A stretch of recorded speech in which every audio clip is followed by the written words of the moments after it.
Today we'll discuss the second part of breathing and exchange of gases. So in the second part we'll study about the mechanism of breathing. So how breathing takes place. So in the mechanism of breathing, it is mainly including inspiration as well as the expiration. There are two steps, inspiration and expiration. So here in the inspiration and expiration, there is one more very important muscles involved in this. First one is a phrenic muscle. It is a muscle of diaphragm. As you know, the down there is a diaphragm, and we have a external intercostal muscle. So that will be at the sides, ribs region. Okay, external intercostal muscles as well as the phrenic muscles. First, we will see the process of inspiration. What happens during the process of inspiration? So normally the position of diaphragm in this way. During the process of inspiration, the first foremost, the phrenic muscles of the diaphragm that undergoes contraction. From this position that will be contracted, so that will move downwards. So diaphragm is contracted, so that will move downwards. When it moves downwards, then what happens? The external intercostal muscles of the ribs, okay, that will also contract. That will also contract, so that the sternum will also raise and the ribs also raises. So when diaphragm moves down, sternum raises as well as the ribs raises. So then what happens? The volume of lung chamber increases. Okay, intrapulmonary volume increases. Inside the lungs, volume increases. What about the pressure? When the volume is more, in the sense, the pressure will be less. The intrapulmonary pressure. What do you mean by a intrapulmonary pressure? Intrapulmonary pressure is the pressure exerted by the lungs in comparison with the atmosphere. In comparison with the atmosphere, intrapulmonary pressure is less. So because there is more space inside the lungs, so the pressure is less. So what happens? Air enters into the lungs. External pressure is more, internal pressure is less. That's why air enters into the lungs. So this is inspiration. What happens during inspiration? First, contraction of diaphragm muscle, phrenic muscle, contraction of external intercostal muscle, diaphragm moves down, sternum raises, ribs also raises, leading to the increase in the pulmonary pressure, increase in the volume of the lung chamber, and that reduces the pulmonary pressure. Intrapulmonary pressure will be less, so that air enters into the lungs. So that is inspiration. Second process is the expiration. In the process of expiration, what happens? The contracted diaphragm will be relaxed. It goes back to its original position. So it is contracted, then it undergoes a relaxation. So from this position, it will go to its original position. Okay. When it goes to the original position, ribs and sternum also returns to its original position. It is also raised, that will also returns to its original position. So the volume of thorax decreases. Inside the lungs, the volume decreases. What about the pressure? Pressure inside the lungs will be more, so air moves out. Intrapulmonary pressure is more than the atmospheric pressure. That's why air exhales. So that is a process of expiration. Inspiration as well as the expiration. Now, the normal breathing rate. A human being will breathe around 12 to 16 times per minute. 12 to 16 times per minute. Normal breathing is known as eupnea. The term eupnea is given for the normal breathing, and dyspnea is given for difficulty in breathing or painful breathing. Apnea refers to the suspension of breathing, reduced breathing. Okay, so these are the some of the terms. Eupnea, see eupnea, normal breathing rate, it varies from young individuals as well as the adults as well as aged individuals, and even in the smaller organisms. Okay, smaller organisms breathing rate will be high compared to the larger organisms. So that is eupnea. Dyspnea is a difficulty in breathing. Apnea is a suspension of breathing. So next there are certain respiratory volume capacities. Okay, so these are the terms where the direct MCQs can be asked based on these terms. So first and foremost one is the tidal volume. So in the tidal volume, TV refers to the tidal volume. It is the amount of or the volume of air inspired or expired during normal breathing. Amount of air inspired or expired during normal breathing. Whatever the air we inspire or expire, that is going to be tidal volume. That will be around 500 ml per breathing. 500 ml per breathing. So per minute will be around 6000 to 8000 ml per minute. So that is the tidal volume. Next we have IRV. IRV refers to inspiratory reserve volume. Inspiratory reserve volume. It is the volume of air which we can inspire forcibly. Forcibly, what is the amount of air we can inspire? That is around 2500 to 3000 ml. So that is forcible inspiration. Expiratory reserve volume. It is a forcible expiration.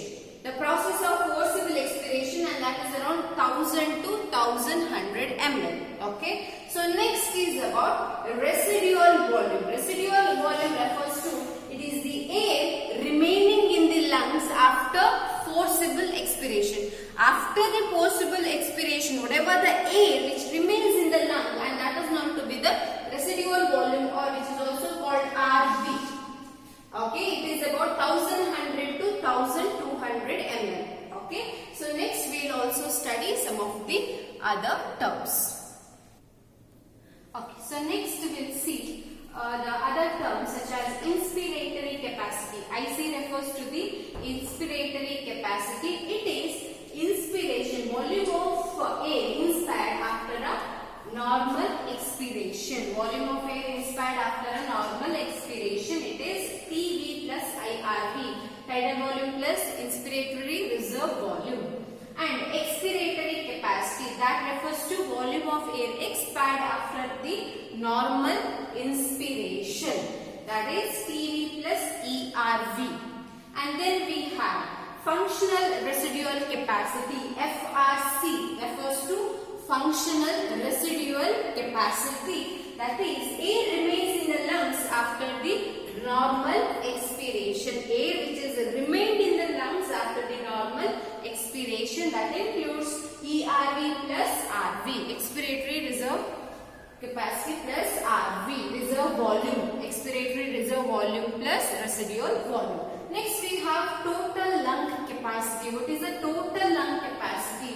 Where what is the amount of air present in the lungs at the end of forcible inspiration. After the forcible inspiration, what is the amount of air remained in the lungs? That is total lung capacity, that is around VC plus RV, around 6000 ml.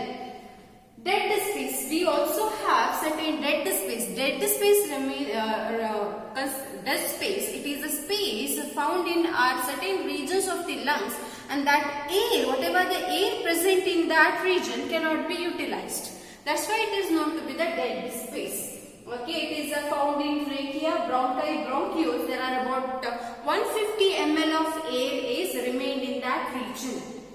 Okay, so this is about the respiratory volumes as well as the capacities. Okay, so next we move to the one of the very important topic, that is exchange of gases. How gases are exchanged? How gases are exchanged between the alveoli, heart as well as the body tissues. Here you can see the structure of alveoli.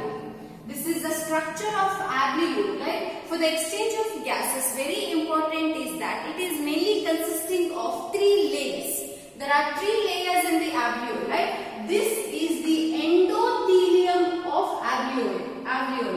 Innermost layer of alveoli. Okay, that is the endothelium of alveoli. Then we have epithelium of blood capillary. We have, this is the epithelium of blood capillary. Then in between these there is a space known as a basement membrane. There are 3 layers: endothelium of alveoli, epithelium of blood capillary. So this is a blood capillary. This is a blood capillary and the basement membrane between these. So now in the blood capillary we have red blood cells. There is a presence of red blood cells. Okay, so that is regarding to the particular structure of alveoli. Next, we will move on to the exchange of gases. So here we have alveoli, heart as well as the body tissues. Alveoli, heart and body tissues. For this, there are very important concept is partial pressure of oxygen and the partial pressure of carbon dioxide. You know what is partial pressure? It is a pressure exerted by a single gas in the mixture of gases. Okay. So in the alveoli, partial pressure of oxygen is 104 mmHg. It is high. And partial pressure of carbon dioxide is 40 mmHg. Okay, that is low. So where partial pressure of oxygen is high, partial pressure of carbon dioxide is low. So oxygen binds with the hemoglobin. Okay, oxygen binds with the hemoglobin and forms oxyhemoglobin. Oxyhemoglobin. Oxygen binds with the hemoglobin and forms oxyhemoglobin, so that it binds with the hemoglobin, so it forms a oxygenated blood. This oxygenated blood through the pulmonary vein, that oxygenated blood through the pulmonary vein enters the left side of the heart. Okay, so here in the alveoli, partial pressure of oxygen is high, partial pressure of carbon dioxide is low. Due to the high partial pressure of oxygen, oxygen combines with the hemoglobin and forms oxyhemoglobin. This oxyhemoglobin will be transported through pulmonary vein to the left side of the heart, atrium. Then from the ventricles through the aorta, this oxygenated blood will reach body tissues. That will reach our body tissues. So in the body tissues, what happens? Partial pressure of oxygen is 40, partial pressure of carbon dioxide is 45, which is high. Carbon dioxide is high. Where partial pressure of carbon dioxide is high, oxygen is low. Because of this, what happens? Oxygen dissociates from hemoglobin. Carbon dioxide associates with the hemoglobin. Where carbon dioxide will associate with the hemoglobin and forms carbaminohemoglobin. Okay, so in the body tissues, partial pressure of oxygen is low, partial pressure of carbon dioxide is high. That is why oxygen gets dissociated as detached, as well as carbon dioxide get attached. So this is regarding to the particular transport in the body tissues. Now, through the systemic vein, okay, when carbon dioxide combines with the hemoglobin, that is a deoxygenated blood. This deoxygenated blood through the systemic vein, you may be knowing that vena cava, superior and inferior vena cava, through the systemic vein that enters into the right side of the heart, atrium. From the right ventricles, this will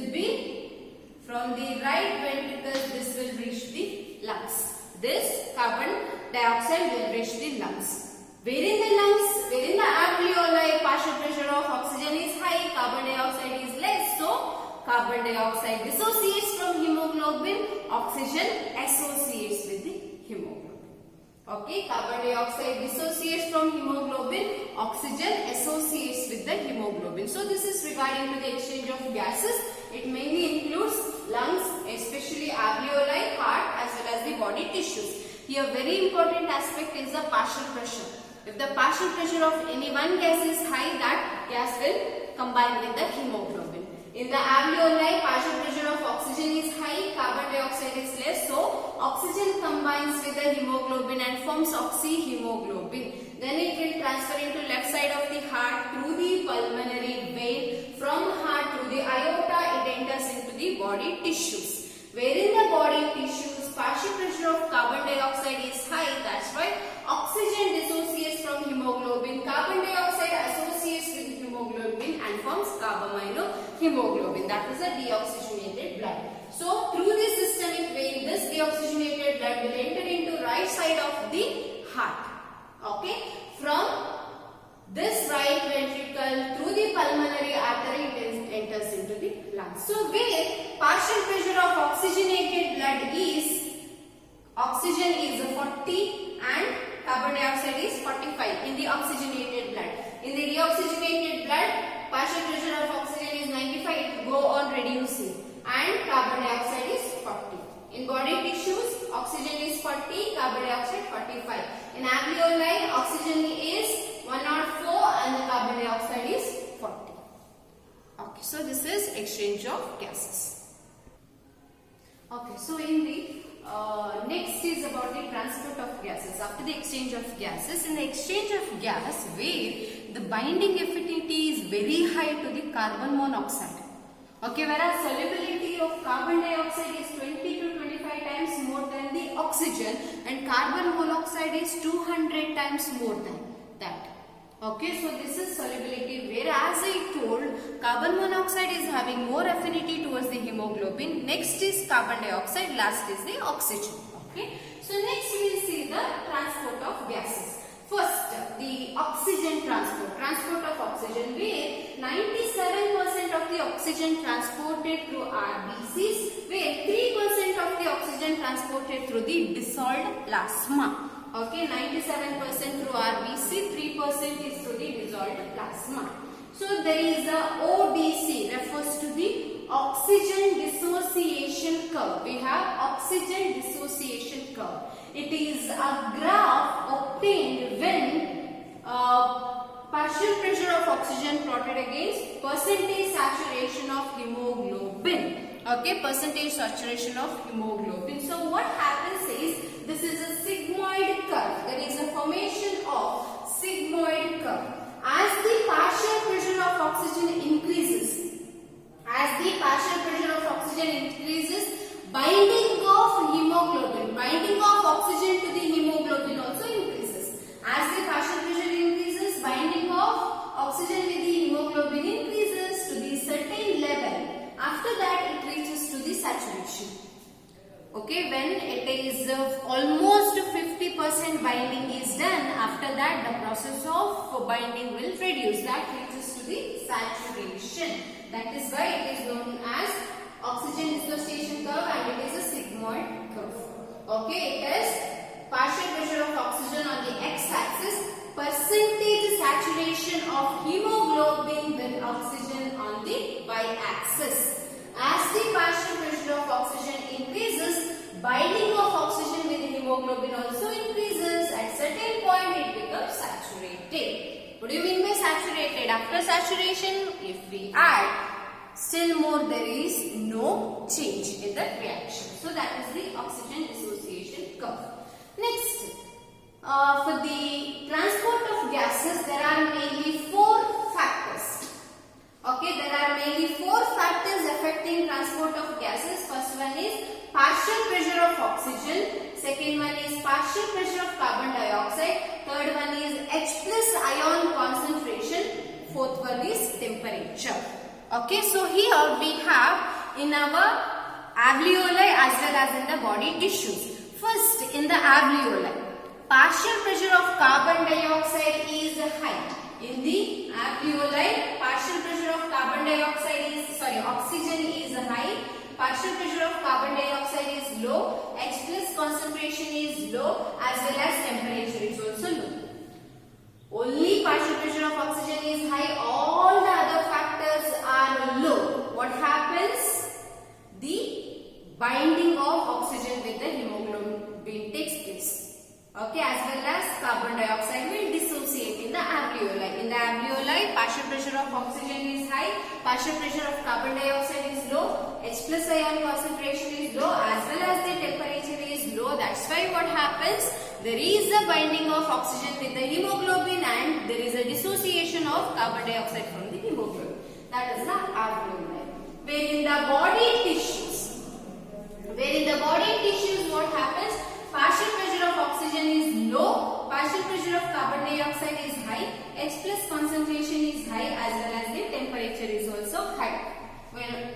this condition, what happens where partial pressure of oxygen is low, all the other factors are high, so in the body tissues there is a binding of carbon dioxide with the hemoglobin becomes carbaminohemoglobin and dissociation of oxygen from the hemoglobin takes place. This is the transport of oxygen in the body tissues as well as in the alveoli. Only 4 factors you have to remember: partial pressure of oxygen, partial pressure of carbon dioxide, H+ ion concentration as well as the temperature. If partial pressure of oxygen is high, oxygen will bind, carbon dioxide will dissociate. If partial pressure of carbon dioxide is high, carbon dioxide will bind, oxygen will dissociate. For this we have a Bohr effect. According to Bohr effect, high H+ concentration as well as carbon dioxide will dissociate oxygen from hemoglobin. High H+ means what? pH is low, pH is acidic. If we have more H+ concentration, pH becomes acidic. If we have an acidic nature in our blood or anywhere, then there is a dissociation of oxygen from hemoglobin takes place. Okay. So next, transport of carbon dioxide. In the transport of carbon dioxide, whereas 20 to 25% of the carbon dioxide transported through RBC, 7% through dissolved plasma, where 70% of the carbon dioxide will be transported as bicarbonate. 70% of the carbon dioxide will be transported as bicarbonate. So what happens? Okay, in the RBC same, these 4 factors are involved. Okay, RBC we are starting it from the tissues, whether in the tissues partial pressure of carbon dioxide is high as well as partial pressure of oxygen is low. Okay, so due to which what happens, there is a binding of carbon dioxide as well as dissociation of oxygen. Where in the body tissues what happens, there is a binding of oxygen, dissociation of carbon dioxide. Okay, so next is about the transport of carbon dioxide as bicarbonates.